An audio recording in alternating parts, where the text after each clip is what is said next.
now to one of my favorite topics, and probably Matt's too, wine. Today we've asked Roz Mayberry, a wine specialist with D&W Fresh Market, and along with Ondine Channon of Geyser Peak, a winery out of Sonoma, California. She's in studio. Thanks for joining us. Thanks for having us. We have the Easter holiday coming up this weekend, and I know a lot of people, as they serve their meal, will also be serving wine.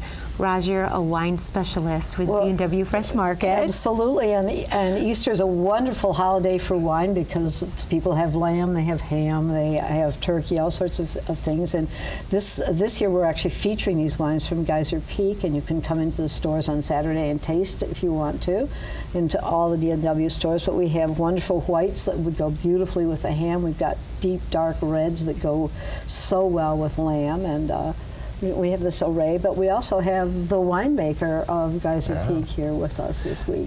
Ondine, can you tell us a little bit about your wines here in Geyser Peak? Absolutely. Well, Geyser Peak is actually one of California's oldest wineries. We were founded in 1880, so we've got a very long history in the Sonoma County area.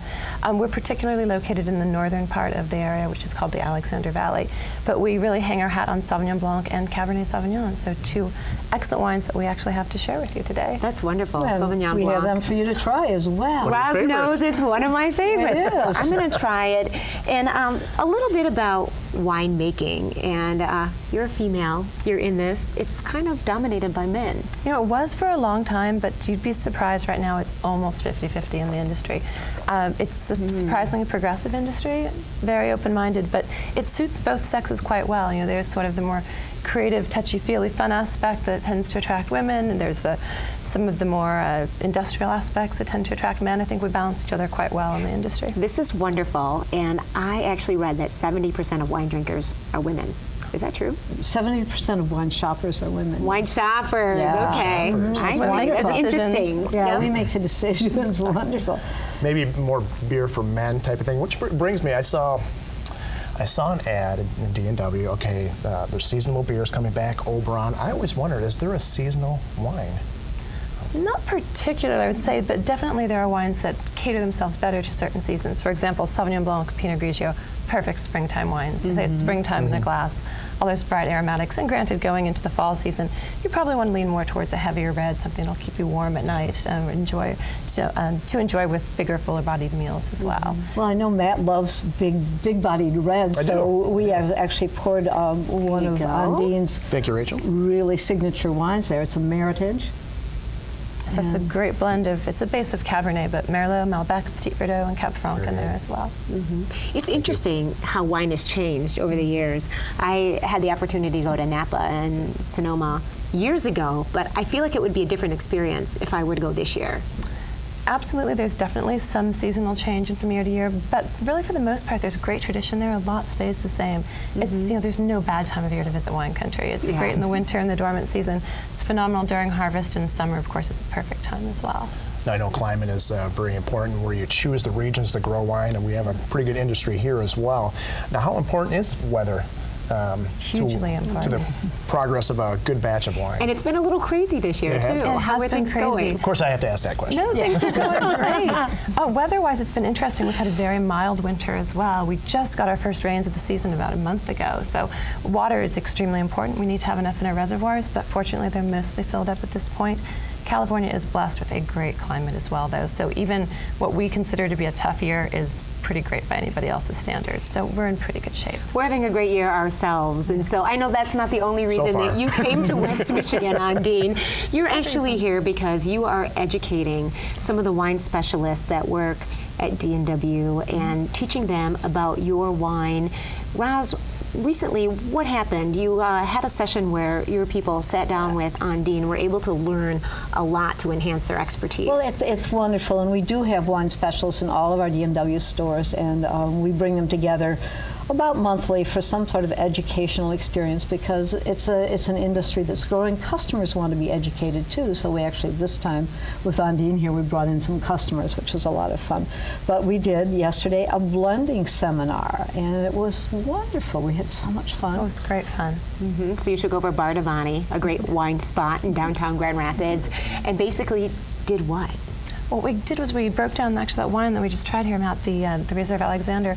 We broke down the individual components and were able to taste what each of those tastes like on their own, and then give the crowd the opportunity to make their own blends. Oh. And so they kind of fine-tuned and made little tweaks that they might have preferred, and in the end it actually got quite competitive. It was kind of fun. It was fun. And it was very scientific. You know, we all had sort of little graduated pipette things, and so you had to measure and you kept track of the percentages, and it was wonderful.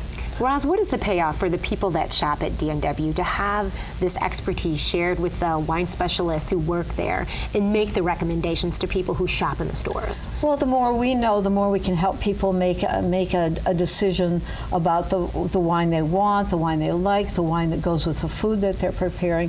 We can do it with better and better accuracy, and so that their experience of food and wine is wonderful. I always ask Pam, the wine specialist at my local D&W. She's excellent, and really I'm saying I want to try something different, like trying different things, and then just kind of knowing, you know my palate now, from all the wine tastings we've done in studio, but these are fantastic and really great. And is that the goal, to really kind of broaden the reach, you know, kind of stay true to some of the things that have built Geyser Peak into the incredible winery that it is, but also really try to evolve too? Absolutely. It's a great comment, because you certainly don't want to just rest on your laurels. And as I mentioned, that we are very much known for Sauvignon Blanc and Cabernet. We did recently introduce Pinot Grigio, which we brought today as well. That was 3 years ago, and that was just a response to the changing market. Pinot Grigio is a very popular varietal. For us, it fit in perfectly, being an aromatic white with our expertise in Sauvignon Blanc. So yes, there's constantly that little need to stay up, keep up with the trends, but it's still very much grounded in our traditional winemaking techniques. And you offer so many wines at D&W, and the educational process. Now, what differentiates a wine from Cabernets to Merlots? Is it the grape? It's the grape, but the grape it has different characteristics, different flavors, meets food differently, and you know, so something like the blend uses the different characteristics and works with them, and well, actually, the winemaker works with them. Absolutely. There's a signature from each vineyard to vineyard, and then of course from winemaker to winemaker, and then even within a certain program, you know, we make sort of a core level wine and a reserve tier wine as well.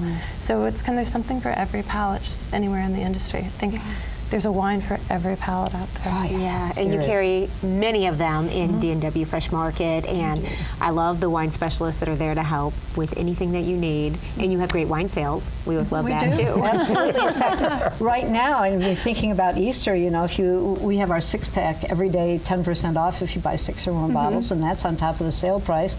And then with Geyser Peak, we also have a mail-in rebate. You buy 6, you get $18 sent back. And wine tasting that you're doing too. So we've got the wine tasting, so you know that makes the customer's experience a little safer too. They can taste before they buy. They can stretch their wine dollars. Nice. Don't forget your yes card. No, I won't. Don't leave home without. Don't go shopping without it. That was good.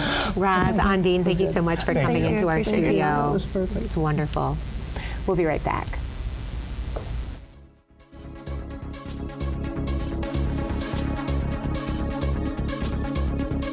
This is 8 West.